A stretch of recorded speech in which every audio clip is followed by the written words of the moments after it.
তো এতিয়া মই যাব ওলাইছিলোঁ আমাৰ ওচৰৰে মন্দিৰ আৰু তেতিয়া দেউতাই ফোন কৰিলে যে কি দুটা অৰ্ডাৰ আছে মাছৰুমৰ, তো মাছৰুমখিনি ছিঙি থৈ দিয়ে সোনকালে। তো ময়ো মন্দিৰ যোৱাৰ আগতে মাছৰুমখিনি ছিঙিম বুলি আহিলোঁ। আহক এতিয়া মাছৰুম হাৰভেষ্ট কৰোঁ। আজি বেছি মাছৰুম নাই, কিমানখিনি দিব পাৰোঁ নাজানো। আৰু আজি যিহেতু পবিত্ৰ মাহৰ তৃতীয়টো সোমবাৰ, তো মই আমাৰ ওচৰৰ মন্দিৰতে যাব ওলাইছোঁ আৰু আশা কৰোঁ সকলোৰে যাতে দিনবোৰ মহাদেৱ বাবে সকলোৰে ভালে কুশলে ৰাখে আৰু সকলোৰে ভাল হয়। তো সেইটো আশা কৰিলোঁ। আৰু এতিয়া মই মন্দিৰ যাম আৰু মন্দিৰ যোৱাৰ মই এটা বেলেগকৈ ভিডিঅ' বনাম, সেইটো আপোনালোকে চাব পাৰিব।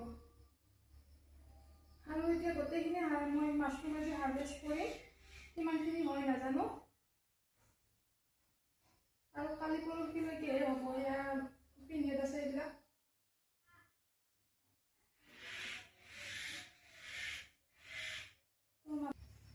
তো গাইজ আজিৰ মাছৰুম এইখিনি ওলালে, একদম ধুনীয়া ধুনীয়া মাছৰুম, অকণমান সৰু চাইজটো কিন্তু ধুনীয়া আৰু একদম বগা বগা ধুনীয়া। তো এইখিনি মই এতিয়া ওজন কৰি পেলাই থৈ যাম, দেউতাই আহি লৈ যাব, মই মন্দিৰ যাম। আৰু মন্দিৰ যোৱাৰ কাৰণে এক্সট্ৰাকৈ এটা মই ভিডিঅ' বনাম, সেইটো ভিডিঅ' আপোনালোকে চাব।